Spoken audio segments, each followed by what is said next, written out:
Hello everyone, today we're going to be talking about the Great Thrall, which is the second boss in Vortex Temple, and how to tank him. So we are using a cheese method, which involves 3 people to suicide first. After they have died, then the first tank will begin, tank until he gets 15 stacks of this debuff, and then he will run away and he'll die, and the second tank goes in, and we rinse and repeat. So in this video, I am the second tank, so you'll see it from the second tank's perspective. However, the first tank does exactly the same thing as the second tank, he just goes in first.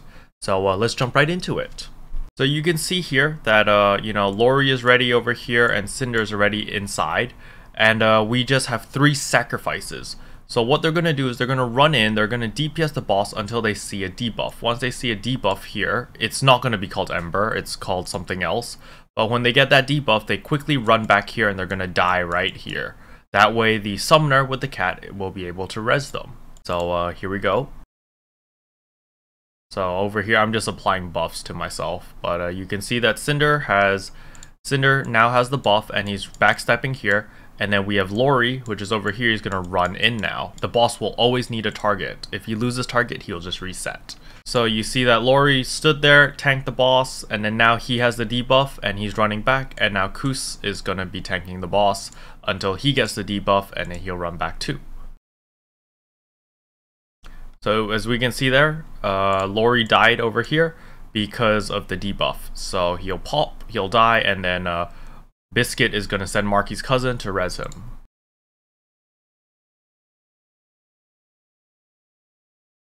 Now you can see that Kus is tanking over here. He is about to get a mark. The moment Kus gets a mark, he's going to run back here, and then Iron Wing, which is tank 1, is going to go in and he's going to start the phase. So at the beginning, the 3 people who die are just dying to accelerate the mech phase, because you need to do this rotation 3 times before mech phase starts. You're going to see that Kus is now going to get a mark. So over here you see Iron Wing going in. He's about to go in and Kusamo has just died there. So what happened here was the first pull didn't count didn't register because the boss reset. So Cinder's pull didn't count. So it was only Lori, then Kusamo, and now Iron Wing is doing the 3rd mark. So I am going to be tank 1 and Iron Wing will be tank 2, as we'll see here. So now, Iron Wing is still tanking and phase has not started. And this was when we realized that, maybe boss reset before Lori went in. So, now he's just tanking. We're going to wait until Iron Wing tells me, oh, he's got stacks and he's going to move back. And then I get into position. So the position you want to stand is slightly on the left side of this line. Because what's going to happen is he's going to use a big AoE attack like that will cover this entire area. What you want him to do is to hit these pillars. There are 2 pillars around on the side on these circles that you want him to hit with his AoE. These pillars that you can see floating around are healing the boss. However, when he does his AoE attack and hits them, they become a dark version. And when they're dark, they hurt the boss. So you want to change all the light pillars into dark pillars so that it hurts the boss. And that's what I'm going to do. So Iron Wing's just about done. He's going to run back now. So once Iron Wing starts running away, I run in and I want to make sure that I stay around this area. Like, I want to stay on this line over here so that when the boss targets me and does his AoE cone, it doesn't hit the team which is on the middle line over there. And now it says the Wraithwell core has been reset. And immediately right after that, you can see that he's casting this black AoE. Anyone standing in this black AoE other than the tank will die.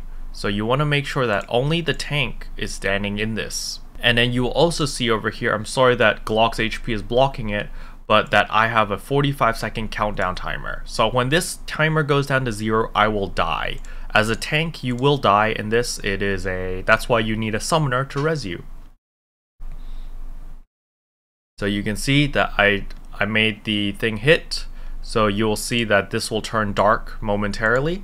And then the next position that I want to go to is right here, directly at the 6 o'clock position, so that it'll hit all of the cores. It'll hit the cores right behind me. So you can see that I moved too slow, but it's okay. I'll just hold this position until he casts it again. He's gonna cast it again. Boom. Okay, now I'll move over. Now when I move here, I want to be very careful.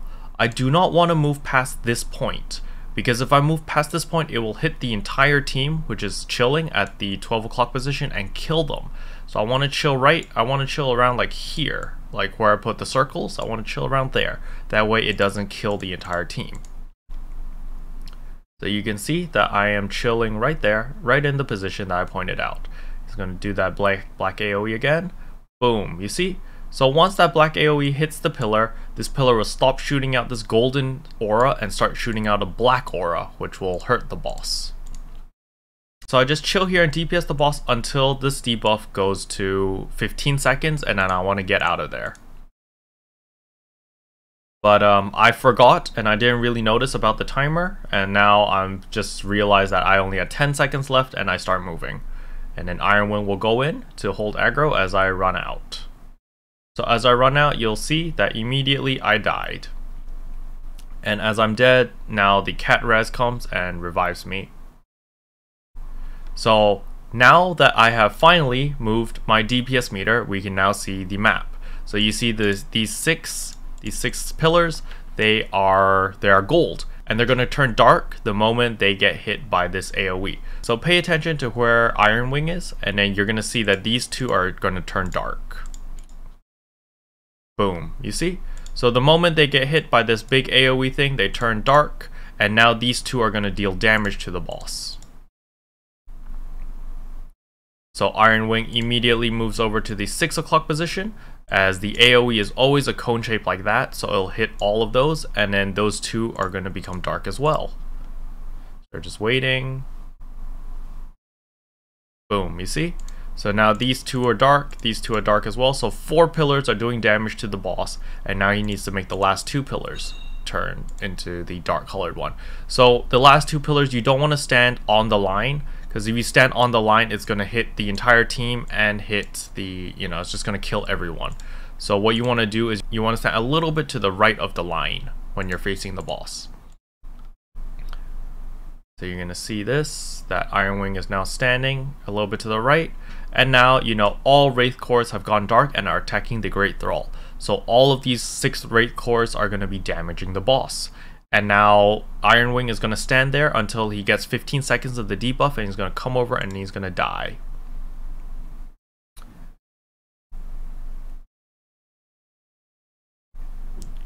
So I come into position now, and then as I said before, you do not want to stand on this line because it will kill the team. It will, I don't want to stand on this line over here because it will kill the team at the 12 o'clock position. So you want to stand a little bit to the left of the line. So let's see here. I'm waiting for Iron Wing to call out that he's got 15 seconds left. And he calls it out. He says 15. You can see now that Iron Wing is going to run away because he's going to die instantly. I'm going to immediately go in so that the boss does not lose any target and reset. So I go in, and immediately while I'm attacking, I'm going to get a debuff once I become tank. So the moment that I know I become tank is because I have this little symbol, and you'll see this little symbol on top of your head, and that means I am registered as the tank. And then you'll see that now he is charging up his AoE cone attack, which will hit these two. Once these two get hit, they'll turn dark, and you'll also see that the debuff has started over here, that I have 44 seconds of this debuff. When this hits 0, I will die. So boom, okay, I've done that. Now I'm moving to the 6 o'clock position. So now, it doesn't matter how many times you do it, because he casts this AoE multiple times. So I only hit, I moved too slow, so I only got that. But as long as I stay in the 6 o'clock position, he'll hit it again. It doesn't change color if he uses this AoE and hits a dark core. It will stay dark, so don't worry about it. I'm going to stand here, and now he's going to use his AoE. Boom. So now I've got 1, 2, 3, 4 dark cores. Now I need to stand at the right side of the middle line. So you're going to see that there's this line over here which is equivalent to this line over here. I do not want to stand on it. I want to stand a little bit to the right side of it, and you'll see these cores turn dark. I'm just chilling here, waiting for him to cast his second AoE. There it goes, boom. And you'll see that now all the cores are dark, and the text will come up. All Wraith cores have gone dark and are attacking the Great Thrall. So now all I have to do is DPS the boss and keep in mind and pay attention to my debuff over here, which is 20 seconds. So I'm attacking the boss, just waiting until I get 15 seconds. So now I call out to Ironwing, I say I'm on 15 seconds, and I start running away. And Ironwing will go in, and I will run out and fall down here and die. So what happened there was Ironwing died multiple times there because of the DOT damage, so he was unable to get in position in time, and thus Nopix took over. So these tanks, anyone can do the tanking role, just as long as you have a summoner that's hanging back to res the people.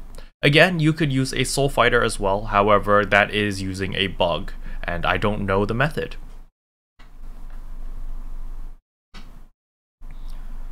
So you see that Nopix is just making the pillars all black. He's gonna make these all dark, and now he's gonna make these dark as well. Now he's gonna make these two dark as well, and boom. So all 6 are now attacking the Great Thrall, and now it's my turn again. I'm gonna run into position. I'm in position. I'm waiting for Nopix to call out 15 stacks. Once he has 15 stacks, he's going to hook away. I go in. I'm DPSing the boss. Again, you want to keep attention that I'm standing on the left side of this pillar. Of this line, so that I don't kill my team. I wait for him to do his AoE. Boom. These two are dark. So now I get into position at 6 o'clock. I stand here. I wait for 2 attacks because I'm a slightly more immobile character. And boom. At 6 o'clock, he's got the 2 dots are now dark.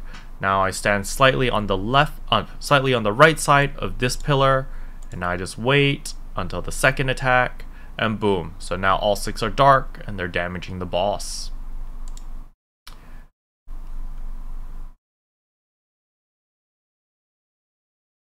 So now I go back because I only have a couple seconds left, and now I've died.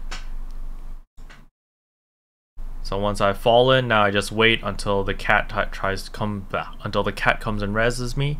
You can see that God Peach over here is trying to res me. However, she can't because she gets interrupted by this flinch damage. So once the boss hits about 15%, it will say here the Great Thrall is out of control.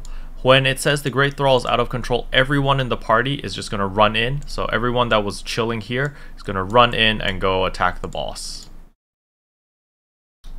So you can see that everyone's going in, they're attacking the boss, and now they just kill it. And that's it. There's no real mechanic there. You can just stun the boss. Don't KD the boss though, because if you KD the Great Thrall, the entire team will be sent into soul separation, just like in Fallen Arantu School, the weekly. However, you will lose a lot of damage while in soul separation. So what you want to do is just stay out of soul separation, just DPS the boss and kill it before everyone else dies. But it's relatively easy. If you could clear Twin Asuras, you have more than enough damage to kill this guy. So, you know, you can stun him, but you don't have to. If you fail to stun, it's perfectly fine like us, and you just DPS until he dies. And boom, you can see the boss is dead, and we are very lucky and we got Heart of the Great Thrall. So, that's it. You know, this boss is relatively easy. As long as the 2 tanks know what they're doing, it is not very difficult, because everyone else just kinds of AFKs at the 12 o'clock position.